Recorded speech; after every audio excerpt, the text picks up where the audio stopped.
कमाल टीवी को देखने और सुनने वालों को अस्सलाम वालेकुम। कुछ जगह ऐसी होती हैं जिन्हें देखकर दिल कहता है ये सिर्फ ईंटें नहीं, ये तारीख के ज़ख्म हैं, ये दीवारें नहीं, ये सदियों के राज हैं। आज मैं आपको एक ऐसे मकाम पर ले जाकर जा रहा हूँ जहाँ हर दरवाज़ा, हर बुर्ज, हर पत्थर अपनी एक अलग कहानी सुनाता है। ये है किले रोहतास, एक ऐसा किला जो ना सिर्फ दुश्मन के कदम रोकने के लिए बनाया गया था बल्कि तारीख को रोकने के लिए तामीर हुआ।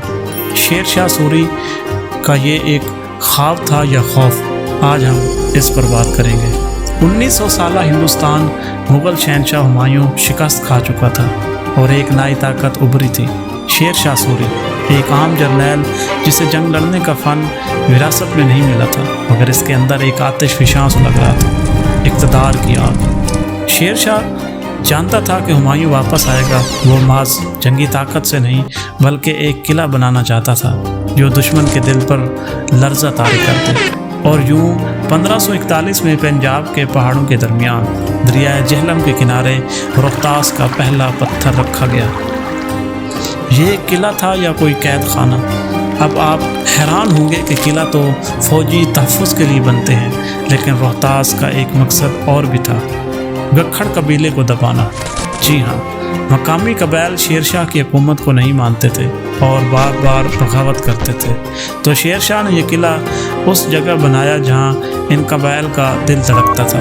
किला सिर्फ दिफा के लिए नहीं बल्कि हुक्म चलाने के लिए बनाया गया। सोचें ज़रा, ऐसा किला जिसकी दीवारें 30 से 40 फीट ऊंची हो, जिसकी लंबाई 4 किलोमीटर हो, जिसके दरवाजे ऐसे हों कि दुश्मन उनके साए से भी डर जाए। क्या ये किला नहीं एक चलती फिरती तलवार था?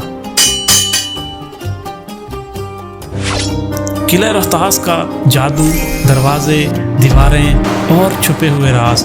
क्या आपने कभी सोचा है कि दरवाजे भी बोलते हैं? नहीं। तो आइए किला रोहतास के दरवाज़ों से मिलिए, जहाँ हर दरवाज़ा एक सिपाही, एक चौकीदार, एक दास्तान गो है। रोहतास किले में 13 अजीम शान दरवाजे हैं और हर एक की अपनी अपनी पहचान है। शेर शाह दरवाज़ा, किले का मरकज़ी दरवाज़ा इतना बड़ा कि हाथी आराम से गुजर जाए। इसके ऊपर कंधा एक शेर जो दुश्मन को देखते ही दहाड़ने लगता है, जैसे खुद शेर शाह आज भी पहरा दे रहा हो। कुबली दरवाज़ा, ये अफ़गानिस्तान की सिमत खुलता है और कहा जाता है कि यहाँ से कभी जासूस दाखिल होते थे और दुश्मन के राज लेकर निकलते थे। शीशी दरवाज़ा, ये एक नन्हा सा दरवाज़ा जो ख़ास औरतों के गुज़रने के लिए बनाया गया, लेकिन मकामी रिवायात कहती हैं कि एक रात एक दुल्हन इसी दरवाज़े से निकली थी मगर कभी वापस ना आई। इसके पायल की जनक आज भी सुनी जाती है, ख़ास तौर पर चांदनी रातों में। दीवारें एक ताकत का तूफ़ान थी। किले की दरवाज़े, किले की दीवारें सिर्फ पत्थर की नहीं, ये खौफ, हिकमत और जंगी चालाकी से बनी है।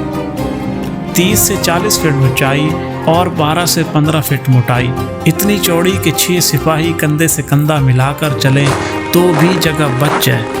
बुर्जों पर बैठे तीरंदाज हर लम्हा तैयार, हर जाविया कवर करता हुआ। खुफिया रास्ते जो आज भी खुलते हैं या शायद नहीं। जी हाँ, रोहतास किला में कई ऐसे खुफिया रास्ते हैं जो दुश्मन को फरेब देने के लिए बनाए गए थे। कुछ सुरंगें ऐसी भी हैं जिनके बारे में कहा जाता है कि वो किले से निकलकर मीलों दूर पहाड़ों में जा निकलती थी। एक सुरंग तो ऐसी है जो पानी के ज़ख़ीरे के नीचे से गुज़रती थी और कहा जाता है कि एक बार एक सिपाही किसी दुश्मन के पीछे इसी सुरंग में उतरा और फिर कभी वापस ना आया। क्या वो रास्ते बंद हैं या अब भी किसी खुफिया मिशन का हिस्सा? इसका जवाब सिर्फ रोहतास जानता है। किले के अंदर की दुनिया जहाँ ज़िंदगी कैद थी। बाहर से देखें तो किला रोहतास एक जंगी मशीन लगता है, मगर अंदर दाखिल हूँ तो यूँ लगता है जैसे वक्त खुद थम गया हो और सिर्फ पत्थरों की दीवारें नहीं, ये एक अलग दुनिया है जिसमें कोई मुस्कुरा भी नहीं सकता था और जहाँ ज़िंदगी सिर्फ हुक्म की मोहताज थी। इसकी बारकें जहाँ सिपाही सांस लेते थे किले के अंदर मौजूद हैं। दर्जनों बारकें जहाँ हज़ारों सिपाही रहा करते थे। हर बारक में सख्ती, डिसिप्लिन और जंगी मशकों की आवाज़ गूंजती रहती थी। सुबह का आगाज़ नक्कारे से راتوں کا خاتمہ پہرے داروں کی للکار سے۔ کہتے ہیں یہاں کے سپاہی دن میں دشمن پر حملہ کرتے اور رات کو اپنے زخموں سے لڑتے۔ یہاں ایک سکون کا ایک گوشہ بھی ہے، جامع مسجد قلعے کے بیچوں بیچ موجود ہے۔ ایک سادہ مگر خوبصورت جامع مسجد، 3 محرابوں والی یہ مسجد ایک طرح سے روحانی پناہ گاہ تھی۔ سپاہی، درباری، حتیٰ کہ قیدی بھی یہاں آ کر سجدہ کرتے، اپنی تکلیفیں اللہ کے سامنے رکھتے۔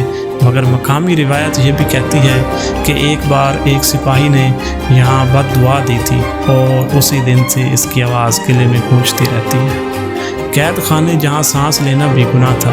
قلعہ روہتاس کے اندر کئی خفیہ قید خانے بھی تھے، ایسی کوٹڑیاں جن میں سورج کی روشنی تک نہیں پہنچتی تھی۔ یہاں باغی، چور اور دشمن قید کیے جاتے تھے۔ ان کی چیخیں دیواروں میں جذب ہو چکی ہیں۔ کہتے ہیں کچھ قیدی قید کے دوران دیواروں پر اپنا نام یا کوئی دعا کھودتے تھے۔ آج بھی کچھ تحریریں باقی ہیں جنہیں پڑھنے والا کانپ جاتا ہے۔ انگریز دور میں یہاں توپوں کی گونج بھی آیا کرتی تھی۔ جب مغلوں کا زوال ہوا تو انگریزوں نے قلعہ روہتاس کو اپنا فوجی مرکز بنا لیا۔ یہاں انگریز فوج نے توپ خانے رکھے، بارود کے ذخیرے اور کچھ جگہوں کو پھانسی گھاٹ میں بدل دیا۔ مقامی لوگوں کا کہنا ہے کہ انگریز یہاں راتوں کو تجربات کرتے اور صبح قلعے کے باہر کسی نہ کسی کی لاش ملتی۔ یہ قلعہ اب صرف ایک قلعہ نہیں رہا تھا بلکہ دہشت کی علامت بن چکا تھا۔ یہاں کے بہت سارے عجیب واقعات جب تاریخ نے چیخا۔ کچھ مقامی لوگ کہتے ہیں کہ قلعے کے اندر رات کو کبھی کبھی ایک سفید کپڑوں والی عورت نظر آتی ہے جو آہستہ آہستہ لانگڑ دروازے سے گزر کر غائب ہو جاتی تھی۔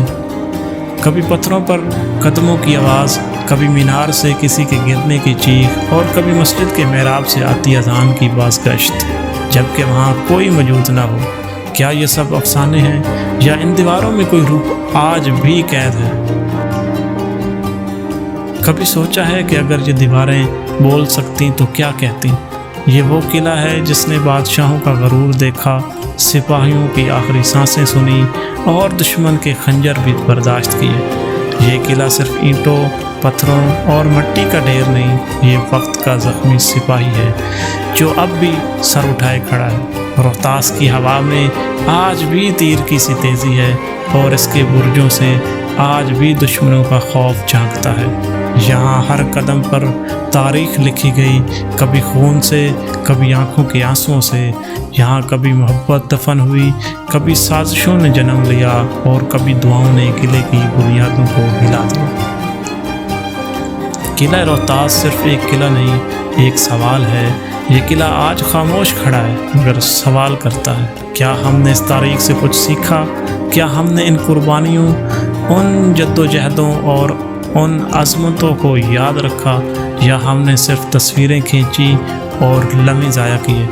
روہتاس کہتا ہے، میں آج بھی تمہیں بلا رہا ہوں، اپنے ماضی سے سیکھنے، اپنی پہچان کو جاننے اور تاریخ کو دوبارہ زندہ کرنے کے لیے۔ یہ تھا قلعہ روہتاس، ایک داستان جو وقت کو بھی یاد ہے، ایک خاموشی جو چیخ چیخ کر بولتی ہے، اور ایک میراث جیسے ہم سب نے سنبھالنا ہے، ورنہ کل صرف تصویریں رہ جائیں گی اور تاریخ پھر ہم سے خفا ہو جائے گی۔ یہ صرف ایک ویڈیو نہیں، یہ ایک جذبہ ہے تاریخ سے محبت کا۔ تو اگر دل کو چھوا ہو یا کچھ پسند آیا ہو تو سبسکرائب ضرور کیجیے گا۔ اگلے سفر میں پھر ملاقات ہوگی۔